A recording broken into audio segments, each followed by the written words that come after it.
Hey guys, I got randomly locked out of Blackboard this week, but I'm back. We didn't miss any lectures or anything, but I'm sorry if anybody tried to get a hold of me. Back on, and we're today going to talk about the presidency. This is going to post, and then your second quiz is going to post Tuesday, and it will be live through Friday. And remember, all of your quizzes together, you have 4 quizzes. Each of them they count together as 20% of your grade, and then each exam counts for 20% of your grade. So be sure and don't miss it.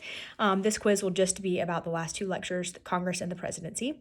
Of course, email me if you have any questions, and let's go ahead and get started. All right, so the presidency. The book is a little out of date, so I'll kind of give it the updates that I can think of as we're going, and I'll talk a little bit about what the book says as well. It starts talking about when Trump won. You know, he didn't come into a lot of faith from the Republican establishment, and I worked for the Republican establishment at the time. And it was very different. It was very different from when like George W. Bush came into office. He was part of the establishment party, part of the established Republican Party. Trump did not have the strong mandate of voters and the strong support of a unified party, but he had a unified Congress. He was a Republican president. He had a Republican Senate and a Republican House, and that he did not come in facing an opposition party determined to thwart his agenda. Obama also had this when he came in as president, and now President Biden has the same thing. You know, when the president controls all 3 of those, that is a unified party and a unified Congress. But almost every time, like we talked about last class, there is a midterm loss, and so in 2 years that will likely change. In the past, it always has. But Trump did share with the Republican majority the eagerness to eliminate a lot of Obama's legacy, and the same thing is happening now. President Biden is looking to undo a lot of the Trump legacy. They use what's called a signing statement, which is what the president will use if they think a bill is signed unconstitutionally. It restricts executive power, but they have only used it sparingly. They also use executive actions, and Obama took about more than 60 of those since the 2014 State of Union address. President Biden has already taken, I should have looked this up, he's taken a ton of executive action. There have been a lot of executive orders that have come through. We call them EOs, executive orders, that kind of legislate from the president. And so they're interesting to watch. That happens a lot. Do you think the president is the most powerful person on the planet? When anything significant happens, we look to our president to solve our problems, to represent our nation in times of struggle and times of tragedy and triumph. But the Constitution provides for a fairly weak executive. It's difficult for the president to be both the head of government and the head of state. Most countries have those as 2 people. Plus, the need to get along with the other 2 branches of government with whom they share the power makes it hard to do this prestigious job well. Should the president represent all interests of the people, or just the people who voted for him? What do you think? All right, so the presidential job description. The president wasn't really a preoccupation with the framers of the Constitutional Convention. They were more concerned with the legislature, having all the real political power. But the breakdown of the national government under the Articles of Confederation demonstrated the need for some form of a central executive.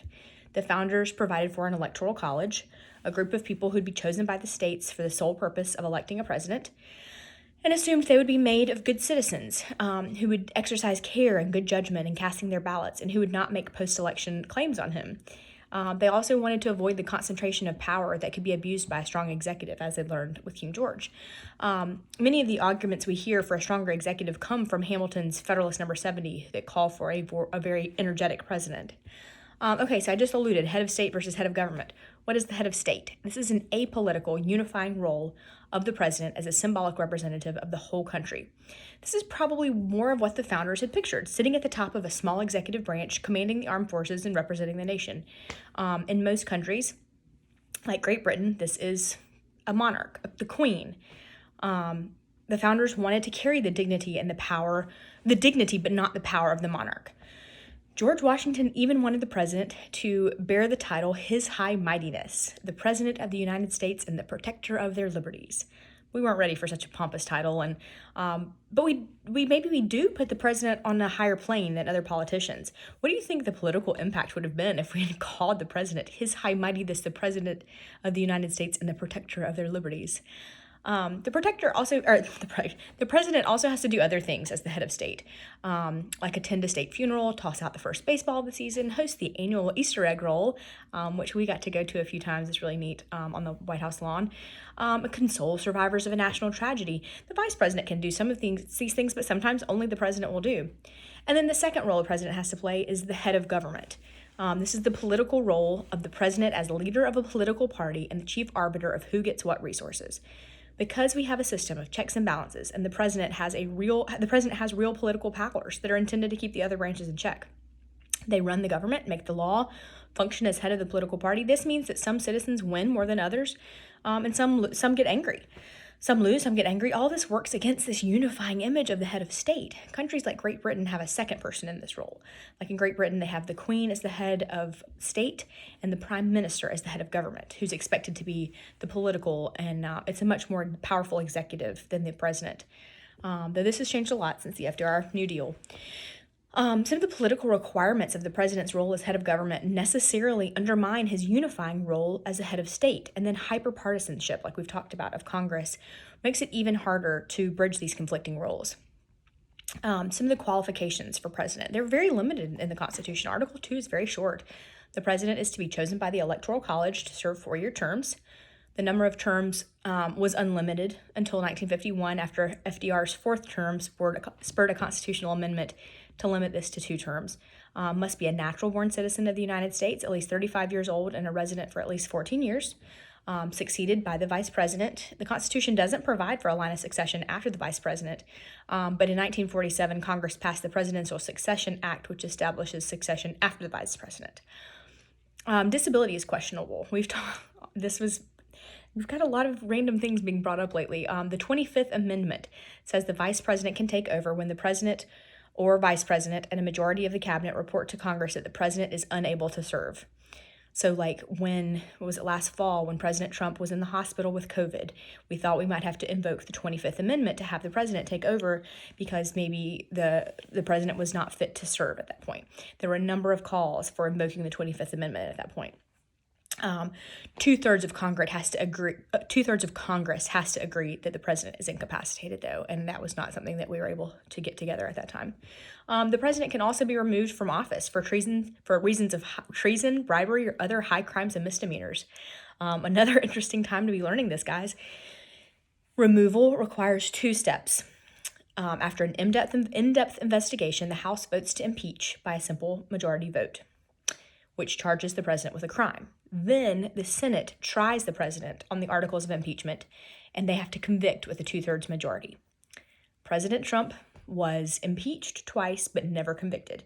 The House just required a simple majority, and so, they have a simple majority of Democrats in the House. So that was an easy, as soon as the Democrats took over, they knew they were going to try to impeach the Republican president. And then again, after he was removed, or after he was no longer the president. But in the Senate, they have to have a 2/3 majority to remove him from office, to convict. And so that's a much harder number to get to, especially right now we're at a 50-50 tie. So impeachment is the formal charge by the House that the president or another member of the executive branch has committed acts of treason, bribery, or other high crimes and misdemeanors, which may or may not result in removal from office. Only 3 presidents, Johnson and Clinton, have been impeached, but neither were convicted. The Senate failed by 1 vote with Johnson, and Clinton could not assemble a majority against him. So the power of impeachment is meant to be a check on the president, but it's most often threatened for partisan purposes. The impeachment resolutions were filed against Ronald Reagan, George H.W. Bush, George W. Bush, Obama. Like there have been a lot of calls for impeachment, but they don't typically make it quite as far. Obviously, Nixon would have been impeached in 1974 had he not resigned. The House Judiciary had passed the resolution. There were enough votes to pass the measure on the House floor and gain conviction in the Senate. There's clear evidence in the form of conversations taped by the president himself that Nixon had been involved directly in the cover-up of a burglary at the DNC headquarters of the Watergate Hotel. So impeachment's much more political than a legal process. It's super vague in our Constitution, which can mean anything as long as a majority of the House and 2/3 of the Senate are willing to vote on them. Because the Constitution is so vague on presidential powers, it was able to be ratified by those who wanted a strong executive power and those who did not. This vagueness has also allowed powers of the president to expand over time without a constitutional amendment. And presidential power falls into three areas: executive authority to administer the government, legislative and judicial powers to check the other two branches. So the executive branch, Article 2, Section 1, the executive power shall be vested in the president, but it doesn't say what the executive power entails. Different presidents throughout history have debated the extent of this. And then Section 3, the president shall take care that laws be faithfully executed, which is more of the executive authority. So basically, the president is the chief administrator of the nation's laws, which means he is seen as the head of federal agencies and the person responsible for implementation of national policy. So the president, with the approval of the majority in the Senate, appoints the heads of departments who will oversee the work of implementation. This is known as the cabinet, which is a presidential advisory group selected by the president, made up of the vice president, the heads of the federal executive departments, and other high officials whom the president elects to give cabinet status. He also appoints more than 3,500 federal employees, cabinet and lower administrative officers, federal judges, military officers, members of the diplomatic corps. This puts the president at the top of a vast federal bureaucracy, but his power is limited because though he appoints them, he can't fire many of them, which we'll talk about next week. Commander-in-Chief. This is the president's role as the top officer of the country's military establishment. Congress has the power to declare war, but as the commander-in-chief, the president has the practical ability to wage war. These powers are meant to check each other. They usually provide for a battleground on the power of military operations, though. He has the power of being the chief foreign policy maker, his executive role as the primary shaper of relations with other nations. It's not really spelled out in the Constitution, but the foundation is laid in the provision that the president negotiates treaties, which are formal agreements with other countries negotiated by the president and requiring 2/3 approval of the Senate. The president also can make an executive agreement, which is an arrangement with another country that creates foreign policy without the need for Senate approval. This president is the head of the executive branch, but he is only given some legislative power to check Congress, and then has been given from time to time, is supposed to be giving Congress information on the State of the Union and recommendation for their consideration. This is the State of the Union address. It's a speech given annually by the president to a joint session of Congress and to the nation announcing the president's agenda. It's intended to be pretty limited, but it's now a pretty major statement of the president's agenda. The president also has a nominal power to convene Congress when there's a dispute about when to disband. He can adjourn it as well. This is before Congress regularly met, so now it doesn't really mean much and it's rarely invoked. Then there's the presidential veto, which is the president's authority to reject a bill passed by Congress that can be overridden by only a 2/3 majority in each house, which we have done. They did that earlier this year about a couple of things. And then executive orders. These are clarifications of congressional policy issued by the presidents and having the full force of law. So we've seen a lot of Biden executive orders in these first few months of his presidency. They are tended to be released at a higher rate at the beginning of a presidential term as he implements key policies immediately, and then at the end of the term as he's trying to leave a legacy. These can sometimes even be symbolic. They're not congressionally made laws, so a new president can reverse any of their predecessors' executive orders. And then there's something called a signing statement that can be recorded along with signed legislation that clarifies the president's understanding of the constitutionality of a bill. The president can have a tremendous long-term impact on the judiciary, but in the short term, their powers are a little more meager. The continuing impact from nominating judges to the federal courts, including the Supreme Court. You think about the political philosophies of individual judges, which are significantly influenced by how they interpret the law, especially for a Supreme Court justice, who are the final arbiters of constitutional meaning. Since judges serve for life, presidential appointments have a long-lasting effect. The court is currently conservative because of a number of appointments made by Reagan and Bush in the 80s and 90s. Eisenhower appointed, this can go either way. So Eisenhower appointed Chief Justice Earl Warren and Justice William Brenneman, and they both turned out to be way more liberal than he had anticipated. When he was asked if he had any regrets as his time as president, Eisenhower said, "Yes, I have 2 regrets, and they're sitting on the Supreme Court." So you may think you're nominating a member of the Supreme Court who's going to, bring about policy changes that you would be in favor of, but you don't always know. The Senate must confirm the appointments to the Supreme Court. They're usually approved with occasional exceptions, like we've talked about. And there is another way that the president can kind of exert his authority over the judiciary is through the office of the Solicitor General. This is the Justice Department officer who argues the government's cases before the Supreme Court. He is the only bridge between the executive and the judiciary, not only deciding which cases the government will appeal to the Supreme Court, but he also files the petition stating that the government, or usually the president's position on the cases, which the government's not even a party. Another judicial power granted to the president is obviously the pardoning power. We saw a ton of presidential pardons right at the end of the Trump presidency. This is from the traditional power of the king as the court of last resort, and it's meant to be a check on the courts. Gerald Ford pardoned Richard Nixon in hope of healing a country. When pardons are motivated by personal, political, or partisan considerations rather than like a check on the power of the courts, they're often seen as potential abuses of the public trust. So the evolution of the American presidency, it really has evolved. The presidency as outlined in the Constitution is not the presidency of today. We have pre-1930s and post-1930s. The traditional presidency was the founder's version of the limited executive power. This survived for over 100 years with exceptions that echoed Hamilton's call for a stronger executive. But Washington expanded the presidential foreign policy powers. Jefferson entered into the Louisiana Purchase. Andrew Jackson developed the role of the president as a political leader. Lincoln called up state militias to enlarge the army and used tax money to pay for it. So we have increasingly grown this role. Some inherent powers of the presidency are presidential powers that are implied but not stated explicitly in the Constitution.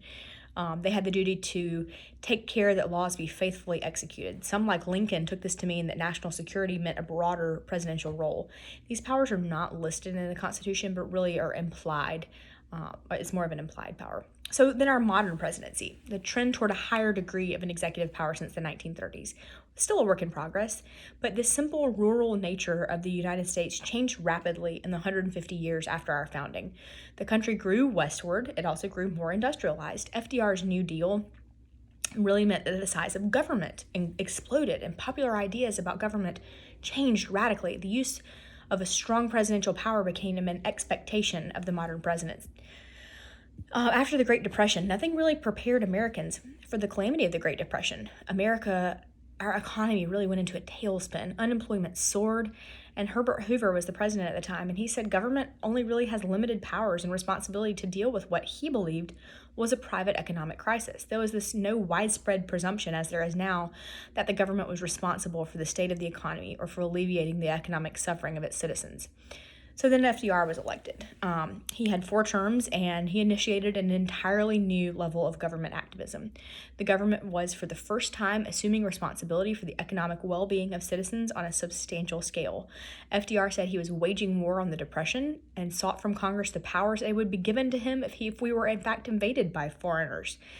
He put into place programs that significantly increased the size of the federal government and the federal budget, and the number of civilians working from the federal government increased by 50% in his first 2 terms.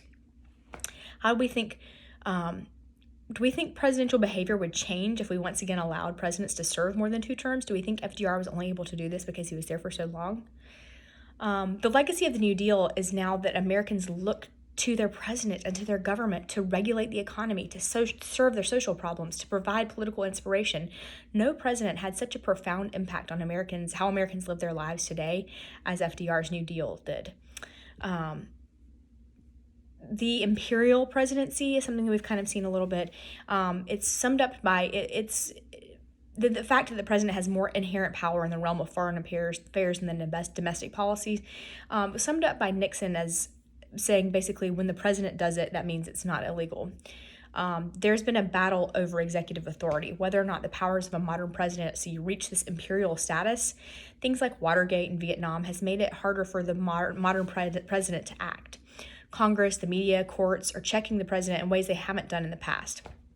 Media is now subjecting the president to closer scrutiny, and they've become even more aggressive in their White House coverage. George W. Bush and Dick Cheney were determined to restore the luster and power of the office following the post-Watergate weakening of the office. And so many of George W. Bush's early executive orders were designed to bolster the presidential powers, as were claims of executive privilege made by his administration.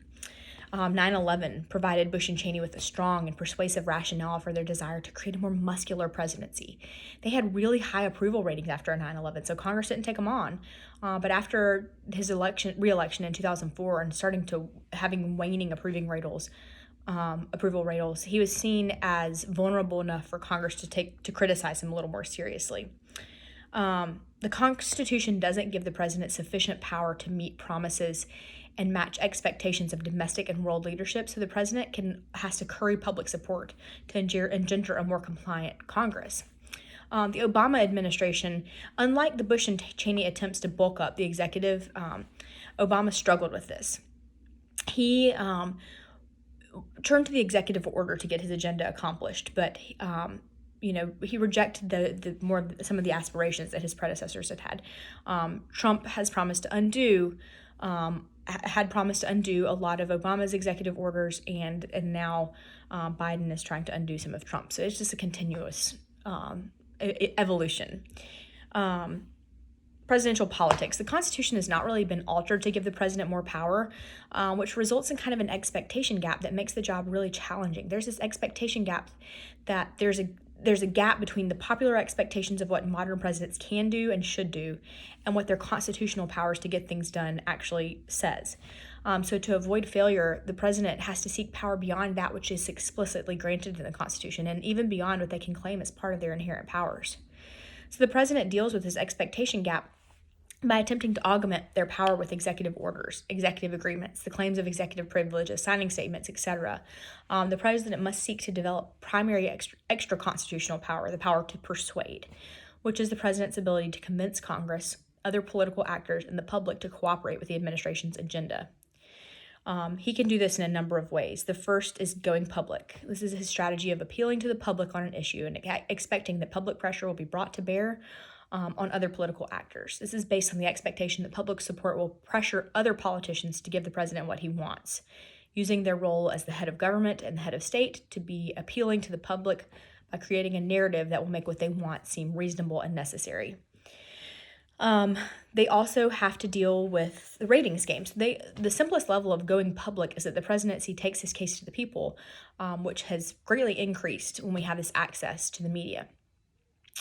Only a really popular presidency can use the strategy of going public effectively, so popularity ratings have become really crucial to determine how successful a president can be. Since the 1930s, there have been Gallup polls that ask people if they approved of the president and the job that he's doing. This number varies from president to president, but it also varies wildly within a single term. Ratings are a political barometer. The higher they are, the more effective a president with other political and economic actors are. The lower they are, the harder the president is for people to get along.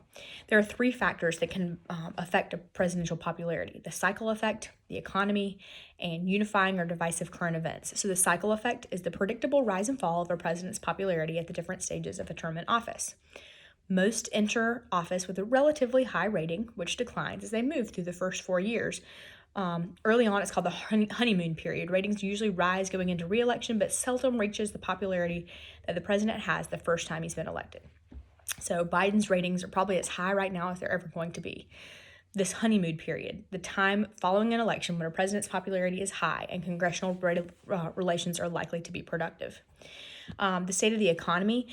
Since FDR, the government has taken an active role in regulating the national economy, and every president promises economic prosperity, but the presidential power over the economy is actually pretty limited, even though we hold the president accountable for our economic performance. George H.W. Bush lost re-election in large part because of the prolonged recession. And then things like newsworthy current events. This can also influence presidential approval. They're judged by their response to events, even though a lot of them are beyond their control. For example, the BP Gulf oil spill in 2010, people looked to Obama and his ratings took a hit as the oil continued to spill, even though there was little he could do. But events like those are opportunities for establishing presidential leadership, and how they perform under pressure influences their standing with the public and their long-term effectiveness. Controversy is unavoidable, but it's divisive and it hurts presidential ratings. But unifying events can help. Obviously, 9/11 helped George W. Bush push through legislation that was already on his agenda, but now he had public support. President and Congress usually define the nation's problems and possible solutions in different ways. They have different constituencies to please. We've talked about that before. The president has more people. Obviously, he needs to take a wider view. Congress has a more narrow constituency and can represent particular interests, so they don't always line up to wanting to work on the same things. A legislative liaison is some executive personnel who work with members of Congress to secure their support in getting presidential legislation passed.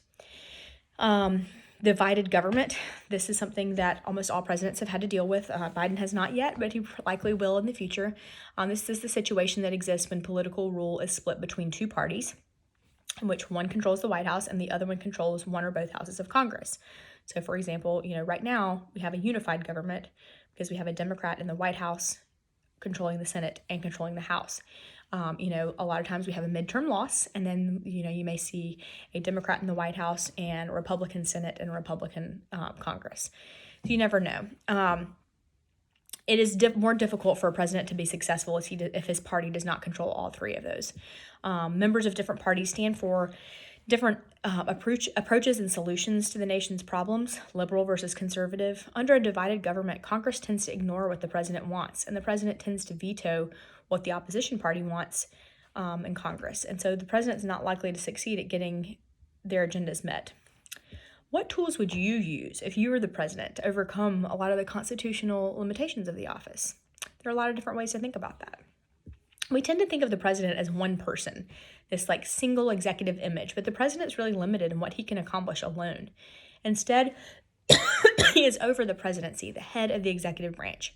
George Washington had no staff and a small cabinet of just 3 department heads, but today there's a cabinet composed of 15 departments, the executive office of the presidency, a White House staff. It requires a vast bureaucracy. The cabinet is each department in the executive branch is headed by a presidential appointee, which collectively form the cabinet of about 15 agency heads. Not explicitly set up in the Constitution, though founders were aware that it wasn't explicitly in the Constitution, but founders were aware that the president would need advisors. Washington's cabinet was Secretaries of State, Treasury, and War, which is now called Defense. Cabinet appointments serve presidential political goals, but a president does it in different ways. For example, a Democrat would likely choose a labor leader for a Secretary of Labor. A Republican would likely choose someone from the business community. So people choose differently in there. The Executive Office of the Presidency, this is a collection of 9 organizations that help the president with policy and political objectives. Under this is the Office of Management and Budget, which is the organization within the EOP that oversees the budgets of departments and agencies. Their director works to ensure that the presidential budget reflects his own policy agenda. He also has the Council of Economic Advisors, which is the organization within the Executive Office of the President that advises the president on economic matters. And then the National Security Council, the organization within the Executive Office of the President that provides foreign policy advice to the president. They give him daily updates about events around the world.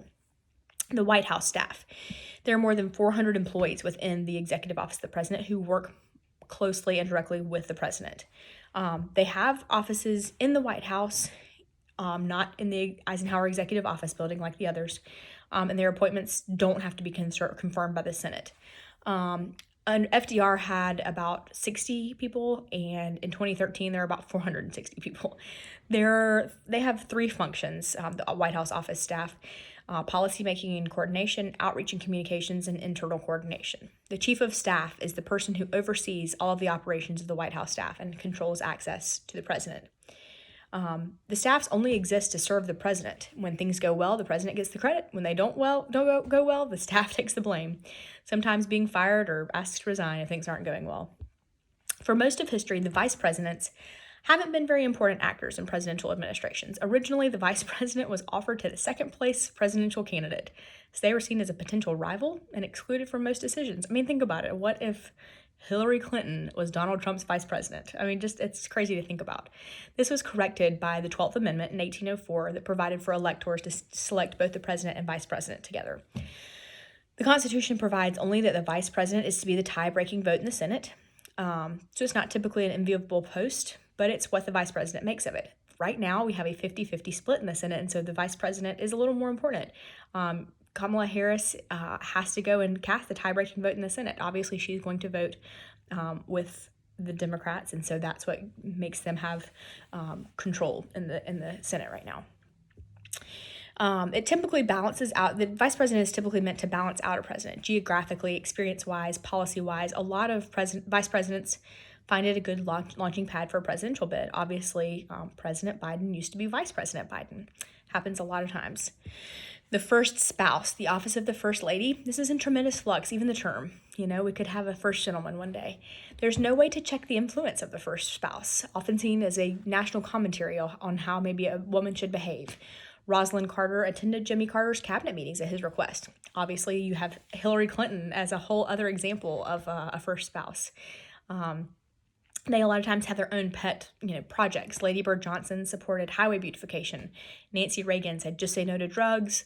Laura Bush worked on education, youth, and literacy. Michelle Obama was a working mother advocate who raised awareness on health and nutrition. Then you start thinking about presidential personality, translating a leadership style and image into power. Historians distinguish presidential failures and successes and kind of rate their greatness. Most presidents have a giant ambition and a large ego. How could you not, right? But they're classified on two levels. Their energy level, are they passive or active? And their orientation toward life, are they positive or negative? Usually the best and most popular presidents are usually active positives. FDR, JFK, Clinton, Obama. Some passive positives would be like Reagan and George W. Bush.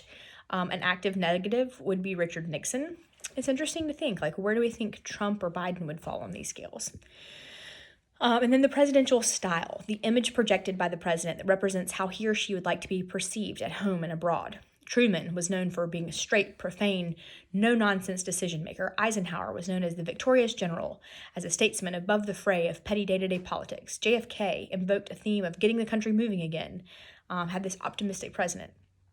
Clinton felt America's pain. George W. Bush was perceived as a non-intellectual who joked that C students could grow up to be president. He was interested in results, not academic debates, but it was seen as more moral than Clinton.